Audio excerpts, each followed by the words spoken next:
TV எல்லாம் உடைச்சிட்டு வந்தாரு கமலஹாசன். குடும்ப அரசியல்ங்கிற பேர்ல நாட்டையே குழி தோண்டி புதைச்சாங்களே. இன்னைக்கு போய் திமுகவில் ஒரு எம்பி சீட்டுக்காகவும் சில இதுக்காகவும் கரைஞ்சிட்டாங்க. ஒரு கட்சியோட முரண்படாத இன்னொரு கட்சி கிடையவே கிடையாது. விஜய் நிற்கிற தொகுதியிலையும் பிரச்சாரம் பண்ற சூழல் வார்னு வந்தா எதுக்கு யாருன்னு எல்லா வேஷம் நானே போட்டுட்டேன், எனக்கு யாரும் போட வேண்டாம் அப்படின்ற அந்த பதில் விஜய் காணலாம். மார்க்கெட்டுக்கு போனவங்க தான் வந்திருக்காங்க, நான் தான் உச்சத்தில் இது மாதிரி விடலைத்தனமாக பேசாம. பாண்டே இருக்கார்ல, அவர் மட்டும்தான் கொஞ்சம் கூட பேசுவார். அவர் இந்திய அரசியலை கரைச்சி குடிச்சவர் அவர் நினச்சிக்கிட்டு இருக்கார். பிஜேபியோடைய இந்த ஸ்லீப்பர் செல் பாங்கல்ல, ரஜினி கமல் இருவரும் இணைந்து நடிக்கிறார். அந்த ப்ராசஸ் போயிட்டு இருக்கோம். இப்போ லோகேஷ் அவர்களோட இயக்கத்திலையும் நடிச்சிருக்கீங்க. இவரோட ஸ்டைல் இந்த மாதிரியான விஷயங்களை எப்படி பார்த்து? ஒரு ஸ்க்ரீன் பிளே மாஸ்டர். தளபதி நான் அசிஸ்டன்ட், கூலியிலே பையன் அசிஸ்டன்ட். எத்தனை லாங்குவேஜ் தெரியும் படிக்கிறேன்? நான் 5 லாங்குவேஜ் தெரியும், 7 லாங்குவேஜ் தெரியும். ஆனால் எதுவும் முழுசாக தெரியாது. ஆச்சி ராயல் குலோப் ஜாமுன் பேக்ஸ், ஒன்று வாங்கினால் ஒன்று இலவசம். குறைந்த விலை, நிறைந்த தரம், தங்கள் தேவைகள் அனைத்தும் ஒரே இடத்தில். ஜெயச்சந்திரன் சார், வணக்கம் சார். எப்படி போயிட்டு இருக்கு பணிகள்லாம்? இப்போ 2026 எலெக்ஷன் வரப்போகுது இல்லையா? எல்லா கட்சியிலும் பரபரப்பு, எங்களுக்கு அந்த சின்ன பரபரப்பு இருக்கு. திடீர்னு பார்த்தீங்கன்னா எடுத்தோடனே இன்ட்ரோ சீன்லேயே மிரட்டிட்டு இருந்தீங்க கூலியில். காளி வெங்கட் உங்களை நம்பி எல்லாம் சொன்னார். ஆக்சுவலி உங்களுக்கு தெரியுமா, நம்ம இயக்குனர் தானே பண்ணிட்டு இருந்தோம். 2018 கட்சி ஆரம்பித்ததுலேருந்து, கட்சியில் ஜாயின் பண்ணதுலேருந்து எதுவுமே சினிமா சம்மந்தமாக செய்யலை. அது ஒரு ஏக்கமாகவே இருக்கும். அந்த அங்கே இருந்த வாழ்க்கை விதம் வேறு இல்லையா? ஆமாம். அப்போது திடீர்னு நம்ம கிடாரின்னு ஒரு படம் வந்தது. இந்த டைரக்டர் பிரசாந்த், அவர் ஒரு நாள் பேசிட்டு நீங்கள் ஒரு சீன் ஆக்ட் பண்ணணும் வாங்கினார். என்னங்க எப்படி சொல்கிறீங்கன்னு, நீங்கள் பண்ணுவீங்க வாங்கன்னு சொல்லிட்டு மத்தகம் ஒரு வெப் சீரிஸ் ஓடிடியில் ஹாட்ஸ்டாரில் இருக்குது. அதில் ஒரு கவுன்சிலர் கேரக்டர் கொடுத்தாரு. Okay okay. என்ன கொடுத்தாருன்னா, அதில் எல்லா பெர்ஃபார்மன்ஸ் இருக்க மாதிரி ஒரு கேரக்டர். Okay okay. என்ன கொண்டு வரணும்னே பண்ண மாதிரி இருக்கும். அது பார்த்தீங்கன்னா அது பண்ணதில் நல்லா வந்துச்சு. எனக்கு அதில் ஒரு தனி வந்துச்சு. இந்த மெயின் டைம் இந்த படம் முடிய நேரத்தில், கூலி ஷூட்டிங் முடிய நேரத்தில் ஒரு நாள் ஒரு சீன் இருக்குது, பண்ண முடியுமான்னு கேட்டாங்க. நான் பண்ணுறேன்னு சொன்னேன். அந்த சீன் ஃபஸ்ட்டு சீனாக இருக்கும், அதுதான் ஒரு லீடாக இருக்குன்னு தெரியல. எடுத்தோன்னே வருதா, நிறைய நண்பர்கள் பூரா பார்த்து. ஆமாம், நானும் பெரிய படங்களால ரீச் ஆயிரும். ஆமாம், நல்ல ரீச். அதுக்கப்புறம் நிறைய வாய்ப்புகள் இந்த மாதிரி வந்துட்டு இருக்கு. இருக்குது, ஒரு 2-3 படங்கள் இருக்குது, பண்ணிகிட்டு இருக்கேன். இந்த அருள்நிதியோட ஒரு படம் பண்ணிகிட்ருக்கேன். அப்புறம் ஒரு வெப் சீரிஸ் என்கவுண்டர்னு பிரபுதேவாவோட ஒன்று. அப்புறம் 2-3 போயிட்டுருக்குது. ஓகே. ஆனால் அப்பப்போ போய் சினிமா பார்த்துட்டு வந்துட்டுருக்கோம். ஓகே. இப்போ பொதுவாக அரசியல், இப்போ சமீபத்தில் திமுகவோட முப்பெரும் விழாவில் முதல்வர் ஒரு கருத்தை சொல்லியிருந்தார். என்னென்னா, இப்போதும் திமுகவுக்கு மாற்று அப்படின்னு சிலர் வந்திருக்காங்க. இதற்கு முன்பாகவும் நிறையா மாற்றுன்னு வந்தாங்க, சிலர் மறைஞ்சிட்டாங்க அப்படின்ற அளவுக்கு சொல்லியிருக்காரு. கண்டிப்பாக ஒரு மக்கள் நீதி மையத்தெல்லாம் கணக்கில் வச்சு, அதாவது மக்கள் நீதி மையத்தை விமர்சிக்கிற அந்த மாதிரி சொல்லியிருக்க மாட்டார். ஆனால் அதுக்குள்ளே மக்கள் நீதி மையம் இருக்காங்க அப்படின்றது தான் நம்ம பார்க்க முடியுது. நீங்கள் எப்படி நீங்கள் ஃபீல் பண்ணுறீங்க? இல்லை, அவங்க பாயிண்ட் ஆஃப் வியூவில் ஒரு மாற்றுன்னு வந்துகிட்டே இருந்தாலும் நாங்கள் நல்லா இருக்கக்கூடாது, அந்த தன்னம்பிக்கையாக கொடுத்த இதையும் காட்டுது. பட் நாம் ஒரு மாற்றுக்கு தான் வந்தோம். நம்ம மாற்றுங்கிறது திமுகவுக்கு மாற்று இல்லை, அதிமுகவுக்கு மாற்று இல்லை, பொலிட்டிக்கல் அரசியலுக்கே மாற்று. இன்றைக்கி இருக்கிற அரசியல் சிஸ்டத்துக்கு மாற்று. நீங்கள் வந்த எல்லா கட்சியிலுமே ஒரு கட்டத்தில் ஒரு சித்தாந்தத்தோடு வந்திருக்கும். கம்யூனிஸ்டுக்கு ஒரு சித்தாந்தம் இருக்குது, காங்கிரஸுக்கு ஒரு தேசியம் சுதந்திரம் ஒரு முக்கியமான விஷயமா இருந்துச்சு. அதுக்கப்புறம் திராவிட முன்னேற்ற கழகம், திராவிட இயக்கம், திராவிடம் தமிழ்னு வந்துச்சு. அது மாதிரி ஒரு குறிப்பிட்ட சித்தாந்தத்துக்காக வந்த கட்சி திமுகவோட முடிச்சு. அதுக்கப்புறம் இந்த எல்லா கட்சியிலுமே ஏதோ ஒரு சித்தாந்தத்துடைய நீட்சியாவோ அந்த சாயலோடு தான் வந்துச்சு. அப்படிங்களா 2018 புதுசாக ஒரு சித்தாந்தத்தோடு வந்த கட்சி மக்கள் நீதி மையம் தான். சென்ட்ரிசம்னு மையம்னு சொல்லிட்டு வந்தோம். இந்த சித்தாந்தம் இன்றைக்கி உலக வழக்கு பரவிக்கிட்டு இருக்கு. சொல்லப்போனால் மையம் பரவுறதுக்கு முன்னாடியே மற்ற சித்தாந்தங்கள் தன்னை செயலிழந்துக்கிட்டு இருக்கு, டைலூட் ஆகிட்டு இருக்கு. கம்யூனிஸ்ட் நாடுகள் இல்லை, 100% கம்யூனிஸ்ட் நாடுகள், 100% கேபிட்டலிஸ்ட் நாடுகள் இல்லை. அதோடைய உச்சக்கட்டம் தான் மையம். அப்படி புதிய சித்தாந்தத்தோடு வரும்பொழுது அதை நாங்கள் கொண்டு போய் சேர்த்து மக்களை அதுக்கு தயார் பண்ணி அது ஆட்சி மாற்றம், அரசியல் மாற்றம் அதுக்கு வரும்பொழுது எங்களுக்கு போதுமான அவகாசமும் எங்களுக்கு சூழல் அமையலை. ஒரு புதுசாக சொல்லும்போது ஏற்றுக்க வைக்கிறதே பெரிய பாடாக இருந்தது. அதனால நாங்கள் அந்த அந்த இடத்துலேருந்து விலகி இருக்கமே ஒழிய இவர்களுக்கு மாற்றுன்னு வச்சுக்கிட்டு நம்ம பயப்படவோ வருத்தப்பட வேண்டிய அவசியம் இல்லை. அதாவது சார், இப்போ நிறைய கருத்துக்கள் முன்வைக்கப்படுற என்னென்னா, அதிமுக பலகீனமாயிட்டாங்க, அந்த இடத்துக்கு யார் அப்படின்ற போட்டி அப்படின்றதும் இருக்குது. தாவேகா போன்ற கட்சிகள் நேரடியாகவே சொல்கிறாங்க, டிஎம்கே விசஸ் டிவிகேனா நாங்கள் தான் அதிமுக இடத்துல இருக்கோம் அப்படின்றது தான் அவங்க சொல்ல வராங்க. திரு கமல் அவர்கள் அரசியலுக்கு வரும்போது கூட நீங்கள் சொன்ன மாதிரி கொள்கை சிஸ்டமே மாற்றுன்னு வந்தால் கூட அப்போ அதிமுக எதிர்த்து தான் நிறையா கடுமையான விமர்சனங்கள், ஏன்னா ஆட்சியில் இருந்ததுனால கடுமையான விமர்சனங்கள் அப்படின்றத முன் வச்சுருந்தாங்க. ஒருவேளை தொடர்ந்து மக்கள் நீதி மையம் வந்து ஒரு சீராக பயணித்து கூட்டணிக்கெல்லாம் போகாமல் அப்படின்னு இருந்திருந்தால் ஒருவேளை அந்த இடத்துக்கு வந்திருக்கலாமோ அப்படின்னு நீங்கள் நினைக்கிறீங்களா? இல்லை, நான் அப்படி நினைக்கல. ஏன்னா மீண்டும் அந்த இடத்துக்கு வர்றோம்னா இதே கலர் அரசியல் தேவைப்படுச்சு. இன்னைக்கு யாரும் வந்திருக்க புதுசாக வந்திருக்க கட்சிகள் கூட மீண்டும் அவங்க பழைய கதைகள் சொல்லிட்டு தான் வர்றாங்க. அவங்க சொல்லியிருக்க கொள்கை மற்றவங்க புதுசாக அவங்க சொல்கிற கொள்கையிலையோ நோக்கங்கள்லையோ மாறுபட்ட கட்சி இங்கே இல்லை. அதே செயல்படுத்த கட்சிகள் இருக்குது. நடைமுறை வேணால் அவங்க மாறுபட்ட கருத்து இருக்கலாம். ஆனால் புதுசாக ஒன்று சொல்லிட்டு யாரும் வரலை. நாங்கள் புதுசாக சொல்லிட்டு வந்தோங்கிறதா எங்களுக்கு வித்தியாசப்படுத்தி காட்டுது. புதுசாக சொல்லிட்டு வந்தோங்கிறதா எங்களுக்கு நிதானப்படுத்தி எங்களை தாமதப்படுத்துனுச்சு. அதனால் இன்றைக்கி அதுக்கு மாற்றம் நாங்கள் இருப்பதற்கான வாய்ப்பு கம்மி தான். ஆனால் பொதுவாக வந்து மாற்றுன்னு சொல்லி டிவியெல்லாம் உடைச்சிட்டு வந்தார் கமலஹாசன். ஆனால் வந்து இன்றைக்கி போய் திமுகவில் வந்து ஒரு எம்பி சீட்டுக்காகவும் சில இதுக்காகவும் வந்து கரைஞ்சிட்டாங்க அப்படின்ற விமர்சனங்களை இங்கே இருக்கிற அரசியல் விமர்சகர்கள், பத்திரிகையாளர்கள், பொதுவாக சமூக வலைதளத்தில் எழுதுகிறவங்க கூட அந்த கடுமையான விமர்சனங்களை முன்வைக்கிறாங்கல்ல, அதை நீங்கள் எப்படி பார்க்க? சோஷியல் மீடியா இருக்கிறதுனால அந்த விஷுவல் நல்ல விஷுவல் கொடுத்தோம். இவங்க எதிரிகளே தாக்கத்தை ஏற்படுத்தியிருக்க அந்த விஷுவல் உடைச்சது. ஆனால் உடைச்சது தக்கப்படுத்தி இன்னைக்கு வரைக்கும் மறக்க முடியாமல் தவிக்கிறாங்க. இப்படி சொன்னாரேங்கிறாங்கன்னா அந்த விஷுவல் எவ்வளோ அழுத்தமானதுங்க. ஆனால் கேட்டு மாறினாங்களா? எங்கள் பின்னாடி வந்தாங்களா? எங்கள் தலைவரை ஆதரிச்சாங்களா? இல்லையே. அன்னைக்கு நாங்கள் இல்லை கொஞ்சம் பயணிக்க வேண்டிய அன்னைக்கு நாங்கள் எங்களுக்கு எதிர்பார்த்தா இருந்தாங்க. அன்றைய அவங்க அரசியல் பேசுகிறது பார்த்தா நாங்கள் தேவையில்லைன்னு தான் பேசுனாங்க. இன்றைக்கி அவங்க தான் பேசுகிறாங்க. எவரோ ஒருவர் எங்கள் வரும்பொழுது எதிர்த்தாங்களோ அவங்களே தான் டிவியை உடைச்சி உதாரணமாக காட்டுறது. நிதர்சன அரசியலில் முரண்படாத கட்சிகள் எதுவுமே கிடையாது. ஒரு கட்சியோட முரண்படாத இன்னொரு கட்சி கிடையவே கிடையாது. கூட்டு சேராத கட்சி இல்லை. தேவையின் அடிப்படையில் முடிவு எடுக்கல. ஒரு இஷ்யூ நடக்கல. கூரை பற்றிக்கிட்டு ஏரியாவில் எல்லாரும் வாலி தண்ணி எடுத்துகிட்டு போகிற மாதிரி பக்கத்து வீட்டு அண்டை வீட்டு எதிரின்னு தான் வந்திருப்பான். அது மாதிரி 1967 திராவிட இயக்கம் ஆட்சிக்கு வர நேரத்தில் ராஜா தேவைப்பட்டார் இல்லையா? அதுக்கு வந்து அரசியல் ரீதியில் ராஜாந்திக சித்தாந்த ரீதியில் எவ்வளோ பெரிய எதிர்ப்பு பிரிவு. இதை மாற்றணுங்க எல்லாம் கை பிடிச்சிட்டாங்கல்ல. பூணுல கையில் பிடிச்சிட்டு ஓட்டு போடுங்கன்னு சொன்னார் இல்லையா? அங்கே வந்து சேவைப்பட்டால் மாற வேண்டிய அவசியம். மாற முடியாத வீம்பு பிடிக்கணும் தான் மனுஷன் இல்லை, அறிவா இல்லை. மாற வேண்டிய கட்டாயம் இருந்துச்சு. நான் என்ன சொல்கிறேன், இந்த டிவி உடைக்கிற மேட்டர் அவங்க பேசுகிறவங்க அப்போ எங்களுக்கு சப்போர்ட் பண்ணி அப்செட் ஆனவங்க இல்லை. அன்னைக்கு நாங்கள் வரதை எதிர்த்தவங்க தான். கடுமையான விமர்சனங்கள்லாம் வைக்கிறாங்களா, அதை நீங்கள் எப்படி பார்க்குறீங்க? கடுமையான விமர்சனம் வந்து சோசியல் மீடியாவில் ஒரு குறிப்பிட்ட விமர்சனம் நம்ம கண்டவே முடியாது. அது ஒரு வேறு மாதிரி ஆயிடுச்சு. இந்த தரமாக செய்யக்கூடியவங்க இல்லை பிரபலமாக செய்யக்கூடியவங்க வந்து இந்த பாண்டே இருக்கார்ல, அவர் மட்டும்தான் கொஞ்சம் கூட பேசுவார். அவர் இந்திய அரசியலை கரைச்சி குடித்தவர் அவர் நினச்சிக்கிட்டு இருக்க ஒருத்தர். அவர் விமர்சகர் இல்லை, அரசியல் விமர்சகர் இல்லை, அவர் அரசியல் வியாபாரி. அவர் தொழில், அது விமர்சனம் பண்ணுறது ஒரு தொழில். பிஜேபியோடைய இந்த ஸ்லீப்பர் செல்வாங்கல்ல, அது மாதிரி வகையான ஒருத்தர். அவர் பிஜேபியோட பிரதிநிதியாக பிஜேபி சார்பாக பேசுவார். அது நடுநிலையிலேருந்து பேசுகிற மாதிரி பேசுவார், அக்செப்டபிளாக பேசுகிற மாதிரி. அவருக்கு ஒரு ஸ்பெஷல் அதிகாரம் இருக்குது. பிஜேபியை அவர் குறை சொல்லலாம், அப்போ தானே பெருந்தன்மையான ஆளை காட்டும். மற்றபடி அவருடைய கருத்து தான் வந்து கொஞ்சம் நான் பொறுப்பில்லாதவங்க கீழ்த்தரமாகவும் இருக்க ஒழிய மற்ற யாரும் அப்படிலாம் ஒன்று பேசுகிறது இல்லை. Okay sir. 2026 தேர்தல் அப்படின்றது மக்கள் நீதி மையத்தோட பயணம் அப்படின்றது எப்படி இருக்கு? இல்லை, எங்களுக்கு இப்போ வந்து இந்த வருஷம் அவர் எம்பி ஆகிருக்கார் ராஜ்யசபாவில். இது வந்து நான் சொன்ன அந்த சித்தாந்தங்கள் மாற்றத்தை கொடுக்கக்கூடிய விஷயங்களை பேசுவதற்கு ஒரு நல்ல சபை கிடச்சிருக்கு. மக்கள் சபையில் அரசியல் அதிகாரங்கள் சட்டங்கள் நிறைவேற்ற சபையில் ஒரு இடம் கிடச்சிருக்கு. இன்னொரு இவரை பொறுத்த வரைக்கும் இவருடைய பிரபலம்ங்கிறது எங்களுடைய பலம். இவர் டெல்லியில் ஒரு பேசினா உத்தரப்பிரதேசில் அது விமர்சிக்கப்படும், இதில் குஜராத்லையும் பேசப்படும். எல்லாம் தெரிஞ்ச ஒரு தலைவராக இருக்கார்.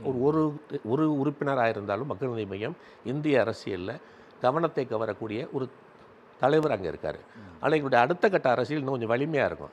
அந்த காலகட்டத்தில் சட்டசபையில் எங்களுக்கு பிரதிநிதிகள் இருந்தாங்கன்னா அது இன்னும் சரியாக இருக்குமேங்கிறதா இந்த தேர்தலில் எங்களுக்கு பிரதிநிதித்துவத்தை ஏற்படுத்துவதற்கான ஒரு தேர்தலை நாங்கள் பயன்படுத்துவோம். எவ்வளோ சீட்டுகள் எதிர்பார்க்குறீங்க? இல்லை, நம்பருங்கிறது தலைவர் முடிவு பண்ண வேண்டியது. எங்களை பொறுத்த வரைக்கும் நாங்கள் ஒரு ஸ்டேட்டஸில் இருக்கோம். நம்ம பார்லிமெண்ட்டில் நின்றுருக்கோம், அப்புறம் சட்டசபையில் நின்றுருக்கோம். 17 லட்சம் ஓட்டு வாங்கணும். இந்த சட்டசபையில் கடைசியாக 21 நடந்த எலெக்ஷனில் நாங்கள் தனியாக நிற்கும் பொழுது மொத்த தொகுதி நிற்கலை, 160 தொகுதி. அப்படி நிற்கும் பொழுது ஒரு 39 தொகுதியில் 9% ஓட்டு வாங்கியிருக்கோம். 8 தொகுதியில் 10% மேலே வாங்கியிருக்கோம்.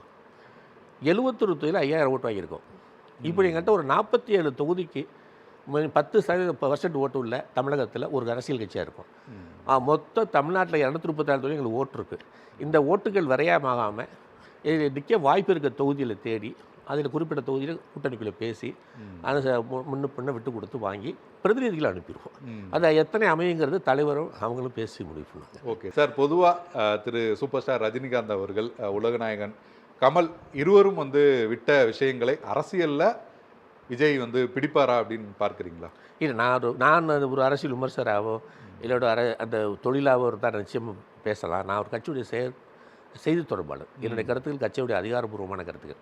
அது அவருடைய என்ன செய்ய போகிறான்னு நான் பேச முடியாது. ஆனால் இது விட்ட இடம் தொட்ட இடம் இல்லை. யாரோ இன்னொருத்தர் புதுசாக வந்துகிட்டே இருக்காங்க. அவங்க சூழலும் அவங்க முயற்சியும் அதை அசைச்சு பார்க்கணும்னா நம்ம பார்க்க வேண்டியதுதான் ஒழிய இது எம்ஜிஆர் காலத்துக்கு முன்னாடி நடந்த விஷயம்தான். அதனால் வந்து நம்ம பார்வையாளர் தான் அதை பார்க்கணும். அதான் சார், ஒரு பார்வையாளராக இப்போ வந்து நீங்கள் 2 மாநாடு, நீங்கள் மக்களின் மயம் நிர்வாகின்றதே கொஞ்சம் மறந்துடுங்க. ஏன்னா நீங்கள் தொடர்ச்சியாக அரசியலை கவனிச்சுட்டு வரவர், நம்ம நிறைய பலமுறை வந்து பேசியிருக்கோம். எம்ஜிஆர் காலத்துலேருந்து நீங்கள் வந்து அதை கவனிச்சுட்டு வரவர். அப்படின்ற அடிப்படையில் 2 மாநாடுகள் இப்போ வந்து ஒரு சுற்றுப்பயணம் வந்து போயிருக்காரு. நிறைய விமர்சனங்கள் வருது. அவர் இப்போ தான் ஆரம்பிச்சிருக்காரு, ஆனாலுமே அவர் மேலே கடுமையான விமர்சனங்கள் அப்படின்றது முன்வைக்கப்படுது. நீங்கள் பொதுவாக ஒரு பார்வையாளராக, ஒரு புதுக்கோட்டையிலேருந்து ஒரு பார்க்கிறவராக கூட வச்சுங்களேன், எப்படி அப்படியே இருந்தால் சௌரியமாக இருந்திருக்கேன். ஒரு கூப்பிட்டு என்ன ஒரு பொறுப்பு கொடுத்து வச்சுருக்காரு. நான் சொல்கிற கருத்து இந்த கட்சி சொல்கிற கருத்தாக இருக்கும். அதையும் தாண்டி நான் ஒன்று சொல்கிறேன். ஒரு இந்திய அரசியலில் என்னதான் சித்தாந்தம் பேசினான்னு ஹீரோயிசம், இந்த லீடர்ஷிப் அரசியல்னு ஒன்று இருக்குது. ஆமாம், ஒரு நல்ல லீடருங்கிறது மக்கள் செல்வாக்கு இருக்கிறவங்க நல்ல லீடராக இருப்பாங்க. ஒருவேளை அவருக்கு அந்த செல்வாக்கு இருக்குன்னா இதை அவரை அடையாளப்படுத்தும். வெற்றியை கொடுக்கணும்னா தேர்தலுங்கிற ஒரு பெரிய களம் இருக்குது. அது குருஷேத்திரம் மாதிரி. குருஷேத்திரத்தில் பாண்டவரும் கௌரவரும் மோதும் பொழுது கூட பக்கபலத்துக்கு எவ்வளோ பேர் சேர்த்தாங்க, அதெல்லாம் பண்ணுவாங்க, எவ்வளோ கேம் இருக்கும். அது மாதிரி அந்த தேர்தலுக்கும் இது இருக்குது. எலெக்ஷன் பூத்து இருக்குது, ஓட்டு இருக்குது, அங்கே நிர்வாகம் பண்ணி வாங்க வேண்டிய கட்டாயம் இருக்குது. இதுக்கெல்லாம் வீரர்கள், கள வீரர்கள் ரொம்ப முக்கியம். அதில் இந்த 6 மாதத்தில் அவங்க என்ன பண்ண போகிறாங்க, எப்படி இதை அணுக போகிறாங்க, எப்படி இந்த திருவிழாக்கள்லேயே மயங்கி இருந்துருவாங்களாங்கிறத பொறுத்து அவங்களுடைய வருங்காலம் இருக்குது. இதுக்கு மேலே அவங்க சொல்லக்கூடிய கொள்கைகள், அது சொல்லும் விதம் நாகரிகமாகவும், இப்போ சொன்னாங்கல்ல மார்க்கெட்டு போனவங்க தான் வந்திருக்காங்க, நான் தான் உச்சத்தில் இருந்தேன், இது மாதிரி விடலைத்தனமாக பேசாமல் டீசெண்டாக பேசி மக்கள்கிட்ட ஒரு தலைவனுக்கான கௌரவத்தை பெற்றா வாய்ப்பு இருக்கலாம் இல்லையா. பட் இவங்க அதெல்லாம் இன்னும் வருங்காலம் தான் பார்க்கணும். நான் திரு கமல் அவர்கள் ஒரு பதில் வந்து சொன்னார், நான் வந்து எல்லா வேஷம் நானே போட்டுட்டேன், எனக்கு யாரும் போட வேண்டாம் அப்படின்ற அந்த பதில் வந்து விஜய்க்கானதா சார்? அதுக்கு வாய்ப்பு இல்லை. ஏன்னா அவர் அதுக்கு முன்னாடி தெளிவாக சொல்லிட்டார், முகவரி இல்லாத கடிதத்துக்கு நான் பதில். இது சோஷியல் மீடியாவுக்கு அவர் இந்த அலையன்ஸுக்காக சில கெட்டப்பெல்லாம் போட்டு மாதிரிலாம் பண்ணி தப்பு பண்ணாங்களா, அதுக்கு சொன்னதான் ஒழிய எனக்கு வேஷம் நீ கொடுக்காத நான் போட்டுக்குவேன்னு. அது விஜய்க்கு அங்கே சொன்னதான் பதில். முகவரி இல்லாமல் தான் இருக்கு, நான் எப்படி பதில் சொல்கிறது தான் பதில். இன்னொன்று 2026 அரசியல் களத்தில் வந்து விஜய் அவர்கள் ஒரு பக்கம் பிரச்சாரம்னா, மறுபுறம் வந்து திரு கமல் அவர்களை வந்து திமுக வந்து முன்னிறுத்த நினைக்கிறாங்க. அதாவது இவர் பிரச்சாரம் பண்ணால் இவரோட கருத்துக்கள் அப்படின்னும் போது அது கொஞ்சம் இதுவாக இருக்கும் அப்படின்னு நினைக்கிறாங்க அப்படின்ற மாதிரியான கருத்துக்களும் வருது. நீங்கள் எப்படி பார்க்கல? இது பொதுவாக இதுவும் பார்வையாளர்களோட கருத்து தான். ஆமாம், நாம் அந்த கட்சி கூட்டில் இருக்கிறோம், நமக்கு ஒப்பந்த அடிப்படையில் சில சீட்டுகள் கொடுக்கப்படும். இருக்கிறதுல பிரபலமாக இருக்காங்க, இவர் பிரச்சாரம் நிறைய பண்ணுற மாதிரி. ஆமாம், பிரச்சார முகமாக இவரை பயன்படுத்தலாம். பிரச்சார முகம்ங்கிற அந்த வார்த்தையை நான் அக்செப்ட் பண்ண மாட்டேன். அந்த கட்சிக்காக பிரச்சாரம் பண்ணுவோம், அந்த கூட்டணிக்காக பிரச்சாரம் பண்ணுவோம். இப்போ போன எம்பி எலெக்ஷன் அலையன்ஸ் சேர்ந்ததுக்கப்புறமே எல்லா கட்சியும், அதாவது திராவிட முன்னேற்ற கழகம் மட்டும் இல்லாமல் கம்யூனிஸ்ட்டு, காங்கிரஸ் எல்லாருமே எல்லாருக்குமே அவங்களோட பங்களிப்பு. சிதம்பரத்துக்கு விசிகேக்கு போனார், திருப்பூருக்கு இடது கம்யூனிஸ்ட்டுக்கு போனார், திருச்சிக்கு துறை வைகோக்கு போனார். இப்படி எல்லா கட்சிக்காரங்க அலையன்ஸில் எல்லாருக்குமே போனார். அது மாதிரி பக்கத்து ஒரு ஷெட்யூல் போட்டு போவார், பிரச்சாரம் பண்ணுவார். 3% அந்த கட்சி ஆட்சிக்கு வர்றதுக்கான எல்லா பிரச்சாரமும் இருக்கும். விஜய் நிற்கிற தொகுதியிலையும் பிரச்சாரம் பண்ணுற சூழல் வந்தால் நான் திரும்ப மகாபாரத்தை சொல்கிறேன், வார்னு வந்தால் எதுக்கு யாருன்னு அட்டாக் பண்ணி தானே ஆகணும். அதனால் அது அன்னைக்கு என்ன சொல்லுது, என்ன சொல்ல போகிறாங்கன்னா இருக்கு இல்லையா, அது பெரிய பேர் கற்பனை பண்ண வேண்டாம் நம்ம. Okay sir.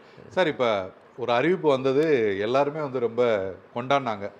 ரஜினி கமல் இருவரும் வந்து இணைந்து நடிக்கிறாங்க. 2 ரசிகர்கள், லோகேஷ் அவரோட, ஏன்னா அவரோட டைரக்ஷனுக்கு ஒரு டீம் பட்டாளம் அப்படின்னு சொல்லி அவரை ரசிக்கிறதுக்கான ஒரு பெரிய கூட்டமே இருக்குது. அப்படின்னும் போது ஒரு ஹாப்பியாக எல்லாருமே அதை இது பண்ணிட்டு இருந்தாங்க. இப்போ வந்து இன்னும் இந்த கதை, இயக்குனர் இன்னும்லாம் ரெடி ஆகலை. ராஜ்கமல் ஃபிலிம்ஸு 2 இதுவும் இருக்குது, பட் வந்து இன்னும் அதெல்லாம் தயாராகலை அப்படின்னு சூப்பர் ஸ்டார் ரஜினிகாந்த் வந்து சொல்லியிருக்காரு. இதை எப்படி சார் எடுத்துக்கிறது? எப்போவுமே அதிகாரபூர்வமான அறிவிப்புகளுக்கு காத்திருக்கும் பொழுது தேசியங்களுக்கெல்லாம் அப்படி தான் பதில் சொல்லுவாங்க. அப்போ டிக்ளேர் பண்ண அப்புறம் அவர் டிக்ளேர் பண்ண போகிறாரு. அவர் நடிக்கிற ஆசை இருக்குது, எங்கே பண்ண போகிறோம் எல்லாம் சொல்லிட்டாரு. அந்த ப்ராசஸ் போயிட்டுருக்கோம். ம். வெகு விரைவில் நான் எதிர்பார்க்குறேன் அங்கே இருந்து ஒரு நல்ல அறிவிப்பு வரும்னு நான் நினைக்கிறேன். யார் டைரக்டர் என்ன படம் விட்டுருவார். ஆனால் சீக்கிரம் நான் எனக்கு தெரிஞ்சு நான் ஆசையும் தான் என் கணிப்பு தான் அடுத்த படம் அதுவாக தான் இருக்கும். இருவரும் இணைந்து நடிக்கிறாங்க. Okay sir, okay sir. Sir அரசியல்வாதி நடிகர் அப்படின்னு அடுத்து வந்து உங்கள் கவிதையும் பார்க்க முடிஞ்ச ஒரு புத்தகத்தில். ஸோ கவிஞராகவும் வந்து நீங்கள் வந்து இல்லை அடுத்த அவதாரம் எடுத்திருக்கீங்க. நான் அது ஒரு கவிதையில் இருக்கேன். நான் கவிஞன் இல்லை, ஒருவேளை நான் எழுதுவது கவிதையாகவே இருந்தாலும். ம். ஏன்னா கவிஞங்கிறது மிகப்பெரிய அந்தஸ்து. அவனுடைய படிப்பறிவு எனக்கு கற்பனை ஒன்றை பற்றி கருத்து இருக்க ஒழிய பெரிய இலக்கிய படிப்பில் அறிவெல்லாம் கிடையாது. அதெல்லாம் வேணும். ஒரு தமிழில் நம்ம கையாளும் பொழுது கவிஞனுக்கு அதெல்லாம் முக்கியம். அந்த நான் ரொம்ப பெரிய கவிஞர் இல்லை, ஆனால் மன உணர்ச்சிகளை அப்பப்போ அவுட்லெட்டாக எழுதிட்டே இருப்பேன். அப்போ சில நண்பர்கள் வாங்கி போடலாமேன்னு சொல்லல. இப்போ விகடனில் தான் சொல் வண்ணத்தில் ஒரு கவிதை வந்துச்சு, நல்லா இருக்குன்னு சொன்னாங்க. நல்லா இருக்குன்னு சொன்னால் நம்மளுக்கு கம்மியும் தைரியமாக எழுதலாம்.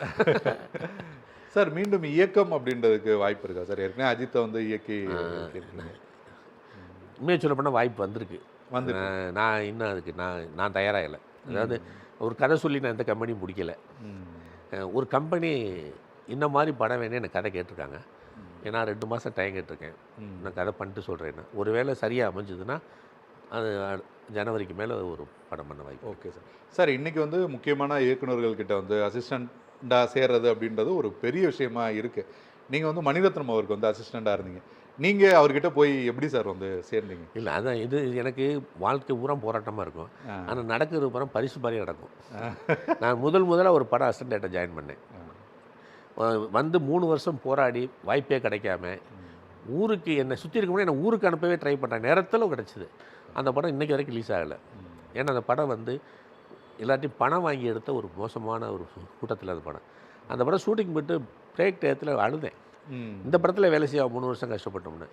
ஆனால் அந்த கண்ணீரோ அந்த வலியோ தெரியல. நான் சினிமாவில் அசிஸ்டன்ட் டேரக்டர்லேருந்து வெளில வரல மணிரத்னம் அசிஸ்டண்ட்டாக வந்தேன். இந்தியாவின் மிகப்பெரிய இயக்குனருடைய அசிஸ்டண்ட்டாக வந்தேன். அவர்கிட்ட நான் போனது காரணம் அதுக்கு முன்னாடி கலைமணி இன்னொரு ரைட்டர் டைரக்டர் பெரிய படங்கள்லாம் பண்ணியிருக்கார். பரதராஜ் அவர் 14 வயது கதவசனகர் தான். அவர்கிட்ட நான் உதவியாளராக இருந்தேன். தற்கத்தை கல்லன், பொறுத்தது போதும் நிறைய படங்கள் அவர்கிட்ட பண்ணிக்கிட்டு இருக்கையில் சுகாசினி மேடம் இருக்காங்க இல்லையா, அவங்க வந்து டிடின்னு அப்போ பொதிகைக்கு ஒரு சீரியல் பண்ணாங்க. அந்த சீரியல் பெண்ணுன்னு பேர். 13 கதை, 13 படம் மாதிரியே இருக்கும், 1/2 hour. அந்த படம் அவங்க நடிகையாக இருந்துட்டு முதல் டைரக்ட் பண்ண போகிறாங்க. அவங்களுக்கு கலைமணி சாருக்கு நல்ல உறவு இருந்தது. ஏன்னா கோபுரங்கள் சாயதில் என் புருஷன் 2 நல்ல படம் கொடுத்த டைரக்டர். சார் எனக்கு ஒரு நல்ல அசிஸ்டண்ட் கொடுக்க சார்னு கேட்டாங்க. என்னை போய் ஒர்க் பண்ண சொன்னார். அந்த ஒர்க் பண்ணும்பொழுது இது வந்து சுஹாசினி மேடத்துடைய வீட்டில் தான் மேக்ஸிமம் ஒர்க் நடக்கும். ஷூட்டிங்லேருந்து டிஸ்கஷன்லாம் நடக்கும். அங்கே சார் இருப்பார், மணி சார். அப்போ அவர் அஞ்சலி போயிட்டு இருந்துச்சு ஒர்க்கு. அப்போ என்ன நல்லா பழகிட்டு இருக்கோம். அஞ்சலி முடிஞ்ச உடனே நான் இதுவும் முடிச்சுட்டு இருக்கையில் அவர் தளபதி ஸ்டார்ட் பண்ணுறார். தளபதி ஆரம்பிக்க நேரத்தில் அந்த படத்தில் பேசப்பட்ட நடிகர்கள் வந்து ரஜினி சார், நாகார்ஜுனா அண்டு மம்முட்டி. நம்ம அர்ஜுன் அரவிந்த் சாமி கேட்டு நாகார்ஜுன். அப்போ அவர் என்ன சொல்லியிருக்காருன்னா, எல்லாம் பெரிய ஆர்டிஸ்ட்டாக வச்சு முத பண்ண போகிறேன், எனக்கு இன்னும் கொஞ்சம் எக்ஸ்பீரியன்ஸாக இருந்த அசிஸ்டன்ட் இருந்தால் பெட்டராக இருக்கும்னு. அப்போ என் பேர் தங்கராஜ். ஓகே, தங்கராஜ் பெஸ்ட்டுன்னு இவங்க சொல்லியிருக்காங்க. உடனே என்னை தேடி கூப்பிட்டாங்க. நான் போனேன். ஃப்ரீயாக பண்ணார். ஃப்ரீ தானே, ஒர்க் பண்ணிக்கலான்னு பண்ணலான்னு அப்படி ஜாயின் பண்ணதான். இது வந்து அப்போவே அந்த பக்கம் கியூவில் ஒரு குரூப் நின்றுருக்கு. ஓகே, புரியுது. எனக்கு இன்னும் தெளிவாக சொல்ல போனால் இது முடிஞ்சோடனே ஊருக்கு போயிருந்தேன். ஒரு சாயந்தரம் வந்து என் தம்பி என்னை தேடி வந்தான். பார்த்தா அவர் கையில் டெலகிராம் கொண்டு வந்தான். அப்போ இந்த ஃபோன்லாம் மொபைல்லாம் இல்லை, ட்ரங்காடு தானே. Start immediately shooting Mani Ratnam ji ஃபிலிம்ஸ்னு போட்டுருந்துச்சு. அந்த அதில் இப்படி தான் எனக்கு அங்கே வாய்ப்பு வந்தது. ஆனால் அது வந்துச்சு, நான் வேலை தெரியுங்கிறதா வந்தது. அதனுடைய அந்த படம் அவர்கிட்ட நான் ஒர்க் பண்ணதே வந்து நான் நிறையா அதுக்கு முன்னாடியே ஒர்க் பண்ணிட்டேன். எனக்கு படம் கிடைக்கிறதுக்கு அதுதான் காரணம். மணிஷா ரெஸ்டண்ட்டுங்கிறது தான் எனக்கு படம் கிடைச்ச காரணம். அவர் நான் டைரக்டர் ஆகிறதுக்காகவே அந்த படம் கிடைச்சா. Okay sir. இப்போயும் எப்போயாவது நினச்சி பார்க்கும்போது தளபதி அந்த ஷூட்டிங் அனுபவங்கள், அதை ஒர்க் பண்ண அனுபவங்கள் அப்படின்றது உங்களுக்கு என்னவா இருக்குது சார்? இல்லை, வருஷம் 30 ஆயிடுச்சு. ஆனால் நேற்றுக்கு நடந்த மாதிரி இருக்கும். ஏன்னா நாங்கள் இன்றைக்கி வந்து ஒரு 10-15 அசிஸ்டண்ட்னா கூட ஒர்க் பண்ணுறாங்க. அந்த படத்தில் ஒரு அசோசியேட்டு 3 அசிஸ்டண்ட்டு. அந்த படத்தில் கிராண்டி இன்றைக்கி பார்த்தா கூட தெரியும். அப்போ 3 அசிஸ்டண்ட்டு, ஒரு அசோசியேட்டு. அதில் ஒருத்தர் தெலுங்கு அசோசியேட்டு, தெலுங்கு 3 அசிஸ்டண்ட்டில் இன்னொருத்தர் தெலுங்கு. 2 அசிஸ்டண்ட் தான் நியாயமாக அசிஸ்டன்ட் சொல்லலாம். யாருன்னா நான் இன்னொன்று அழகம்பெருமாள் நடிகரில். ஓகே, அப்போ தான் இன்ஸ்டியூட் கோல்டு மெடலிஸ்ட் அப்போ தான் வரான். நான் ஆல்ரெடி எக்ஸ்பீரியன்ஸு. நாங்கள் 2 பேரும் தான் மெயினாக ஒர்க் பண்ணோம்னு வச்சுக்கலாம். அவ்வளோ ஒர்க்கு, அவ்வளோ ஹார்டாக ஒர்க் பண்ணல. சரி, அது என்ன தான் இருந்தாலும் டைரக்டர்கிட்ட வந்து அவர் டைரக்டர், நாங்கள் அசிஸ்டன்ட் இருக்கார், நல்லா ஃப்ரீயாக இருப்பார். ஏதாவது சொன்னோம்னா கேட்பார். அப்படி இல்லைன்னு விலகி சொல்லுவார். ஒரு ஹியூமன் பீயிங் உள்ள ஒரு நல்ல டைரக்டர். அதில் வந்து ஒரு படமே எனக்கு வந்து ரொம்ப தெளிவு கொடுத்துச்சு. அது இன்னும் சொல்லப்போனால் இன்றைக்கி டெக்னிக்கலி சினிமாவில் எனக்கு ஓரளவுக்கு கான்ஃபிடென்ட் இருக்கும்னா அது காரணம் மணி சார் தான். அவர்கிட்ட இருந்து நீங்கள் ரொம்ப ஒரு கற்றுக்கிட்ட ஒரு விஷயம் என்ன? கற்றுக்கிட்டது நான் முதல்ல பேப்பரில் படம் இருக்கணும் பாரு. இந்த பேப்பரில் இருக்கும் படம். அவருடைய ஸ்க்ரீன் பேப்பர் எடுத்து பார்த்தோம்னா அதை யார்கிட்ட வச்சுட்டு போயிட்டு எடுத்துகிட்டு வேணா கூட எடுத்துகிட்டு வரலாம். இந்த ஷார்ட்ஸ் தேவை பூரா அந்த பேப்பரில் இருக்கும். ஒரு ஒரு ஒரு மாலை நேரம் மும்பைன்னு எழுத மாட்டார், ட்வைலைட் மும்பைன்னு போடுவார். அந்த ஃப்ரேம் எப்படி இருக்கணும், ஷார்ட்டு போட்டுக்கணும் அதில் இருக்கும். ஓகே. ஓடிக்கொண்டிருக்கான்னு சும்மா ஓடிக்கிட்டு இருக்கான்னு போக மாட்டார். கால்கள் பரபரன்ட்டு ஓடியது, தடுமாறி ஓடுனுச்சு, அங்கங்கே திரும்பி பார்த்து ஓடினாங்க. இல்லை ஷார்ட்ஸ் எல்லாம் அதில் இருக்கும். அது பேப்பரில் ஒர்க் பண்ணிட்டா டைரக்ஷன் மெக்கானிக்கல் ஜாப் அப்படிங்கிற மாதிரி இருக்கும். அது இன்றைக்கி நிறைய டேரக்டர்ஸ், முக்கியமான டேரக்டர்ஸே வந்து ஸ்கிரிப்ட் எதுவும் இல்லை, ஸ்பாட்டில் போய் தான் எல்லாமே. இது இவங்க காரணம். இவங்க ஃபஸ்ட் இல்லை, இதில் முதல் ஆள் வந்து ஸ்ரீதர் தான். அவர் மிகப்பெரிய டேரக்டர், தமிழ் சினிமாவில் ட்ரெண்ட் செட்டர் அவர். ஆமாம். அவர்கிட்ட பேப்பர் இருக்காது. அவர் எப்படின்னா ஸ்பாட்டில் வந்து அட்மாஸ்பியர் பார்த்தா டைலாக் எழுதுவார். என்ன அவர் சொல்லுவாங்க, டைலாக்கே எழுத மாட்டார், புத்தகத்துக்கு அவர் டைலாக். ஒரு நாள் ஷூட்டிங் அவர் வரது லேட் ஆகிருக்கு, டைலாக் என்ன பண்ண பக்கமாக இருக்கும், கொடுத்து பணம்னா பண்ணோம்ல, டீமே பதறிட்டு இருக்கு. அவர் வந்து இறங்குறாரு, எங்கே டைலாக் சார் அப்படின்னாக்க இப்படி விட்டு எடுத்துறான் ஒரு ரோலை. என்னென்ன எதுக்கு டைலாக், இது போதுமே என்னாரான். அப்படி டைலாக்கை பற்றியோ எடுக்கிற ஷூட்டிங் டயத்தில் என்ன எடுக்கிறத பற்றியோ பெரிய அதை வந்து அங்கே யோசிச்சுக்கிறோம்னு சொல்ல ஒரு திட்டமுள்ள ஒரு டைரக்டர் அவர் இருந்தார். அதனுடைய நீட்சியாக சில பேர் இருக்காங்க, அவங்களுக்கு ஒரு கான்ஃபிடென்ட் இருக்குது. பட் என்னை பொறுத்த வரைக்கும் நான் பண்ண ராசி படத்தில் பார்த்தீங்கன்னா அஜித் முத ஆக்ஷன் ஹீரோ தான். 5 ஃபைட் இருக்கும், 6 சாங் இருக்கும். ஷூட்டிங் பார்த்தீங்கன்னா மெட்ராஸில் 2 சாங் செட்டில் பண்ணேன், கிளைமேக்ஸ் செட்டு போட்டேன். அது இல்லாமல் காரைக்குடி, பொள்ளாச்சி, ஊட்டி, மைசூர் இதில் இடம் ஷூட் பண்ணியிருக்கேன். ஆனால் ஷூட்டிங் டேஸ் 54 நாள். 54 நாள் இவ்வளவும் பண்ணியிருக்கேன், இவ்வளோ இடங்களில் பண்ணியிருக்கேன். இதுக்கு ஒரே காரணம் மணிரத்னம் சார். அடுத்து என்ன ஒரு சீன் ஷூட் பண்ணையில் ஒரு ஷார்ட் எடுத்துகிட்டு வழக்கமாக ஒரு இது இருக்கும், டேரக்டர்ஸ் எடுத்து முடிஞ்சு ஓகேன்னு இப்படி மூவ் ஆவாங்க. மூவனை கூட கேமராமேன் மூவார், அடுத்து என்ன பண்ணலான்னு. இவங்க செட் ஆகிட்டு கேமரான்னு கேட்குறதுல பழையபடி எந்திரிச்சு வரணும். நீங்கள் நின்றுக்கிட்டே இருந்த உட்காந்து எந்திரிக்க கஷ்டமானும்ல. நான் அவர் மணி சார் என்ன பண்ணுவார்னா, அந்த ஷார்ட் ஓகேன்னு அவர் போய்கிட்டு இருப்பார். ஏன்னா அடுத்த ஷார்ட் எங்கே கேமரா வரணுமோ அங்கே போயிட்டு கேமரா ஆம்பார். ஸோ இங்கேருந்து அங்கே தான் தூக்கிட்டு போகணும். ஸோ அந்த சீன் முடிகிற வரைக்கும் நீங்கள் சீனை விட்டு வெளில வர முடியாது. இந்த சின்ன கேப் இருக்குல்ல, இந்த கேப்பெல்லாம் யூஸ் பண்ணால் இன்னொரு சீன் ஷூட் பண்ணலாம் ஒரு நாளைக்கு. அதெல்லாம் ஆனால் ஃபார் டிஃப்ரெண்ட் ஷார்ட்ஸ் வைக்கிறவர், மேக்கிங்கில் ரொம்ப டிஃப்ரெண்ட்டாக பண்ணுறவர், எடுக்கும் பொழுது அவ்வளோ ஃபாஸ்ட்டாக எடுப்பார். ஏன்னா என்ன எடுக்கணும்னு கிளியராக இருக்கிறதுனால. ஓகே. இப்போ லோகேஷ் அவர்களோட இயக்கத்துலேயும் நடிச்சிருக்கீங்க. இவரோட ஸ்டைல் இந்த மாதிரியான விஷயங்களை எப்படி பார்க்குறீங்க? இல்லை, இவர்கிட்ட மனசுக்குள்ள படம் இருக்குது. எனக்கு கேட்டால் இப்போ இருக்க டேரக்டர்ஸில் நான் நெருங்கி போனதுனால மட்டும் சொல்லலை, ஒரு ஸ்க்ரீன் பிளே மாஸ்டர். அடுத்த ஜென்ரேஷன், இந்த ஜென்ரேஷனுக்கான பசங்க பிடிச்ச மாதிரியான ஒரு ஸ்க்ரைப் பண்ணக்கூடியவராக இருக்கார். அது மாதிரி மைண்டில் படம் இருக்குது அவர்கிட்ட. என் ஷார்ட்லேயே ஒரு சின்ன நுணுக்கமாக ஒன்று சொன்னார், நான் பண்ணேன். அது இப்போ என்கிட்ட பேசுகிற முறை அதை சொல்கிறாங்க. ஏன்னா அவர் தான் சொல்லி பண்ணேன் நான். ஓகே. அதை கேட்ட அப்புறம் என்ன எப்படி பண்ணின்னு சொல்கிறாங்க எனக்கு. அப்போ என் டேரக்டர் தான் ஞாபகம் வந்துருந்துச்சு, எந்த அளவுக்கு அதை கவனிச்சு பண்ணியிருக்காருன்னு. ஏன்னா பாசிங் கேரக்டர் நான், என்னை தெரிஞ்சவங்க பார்த்தா நான் எனக்கு தெரியும். ஆமாம். ஆனால் படம் பார்த்துட்டு யாரும் நீங்கள் அதில் அடிச்சுன்னு கேட்க மாட்டாங்க, அவ்வளோ பெரிய கேரக்டர் இல்லை. ஆனால் அதுக்கே அவர் சின்சராக ஒர்க் பண்ணார். அப்போ பெரிய ஆர்டிஸ்ட்டு கதையுடைய முக்கியமான கதை எப்படி வேலை வாங்கியிருப்பாருங்கள பார்க்கல. அவரை பற்றி எனக்கு ஒரு பிரமிப்பு. தளபதி ஒர்க் பண்ணும்போது ரஜினி அவர்களோட உங்களுக்கான அனுபவம் அப்படின்றது ரொம்ப நல்ல அது நான் என்ன இதை அதுக்கப்புறம் இடையில இந்த கூலியில் ஒரு விசேஷம் என்னென்னா, அதுவும் இப்போயும் இருக்குல்ல, தளபதி நான் அசிஸ்டன்ட் டைரக்டரு, கூலியில் என் பையன் அசிஸ்டன்ட் டைரக்டர். ஒரு 30 இயர்ஸ் கழிச்சு 2 தலைமுறை ஒர்க் பண்ணுறோம். அவர் 30 வருஷம் அவர் சூப்பர் ஸ்டார். ஆமாம். ஸோ ஒரு நாள் பார்த்தோன்னே எப்படி இருக்கீங்கன்ட்டு வந்தார். அதை பார்த்து என் பையனுக்கு ஆச்சு, எப்படி ஞாபகம் வச்சுருக்காருன்னு. ஆமாம். அந்தளவுக்கு அவர் ஞாபகம் வச்சுருப்பாருன்னு எல்லாம் சொல்லுவாங்க. இல்லை, ரொம்ப இயல்பான மனிதர், பழகிறதுக்கு வந்து அவர் மாதிரி இயல்பானு சொல்ல முடியாது. என்ன ஒரு நாள் கேட்டார், எனக்கு எத்தனை லாங்குவேஜ் தெரியும் நினைக்கிறேன்னாரு. அப்போது அவருக்கு ஞாபகம் இருக்காது.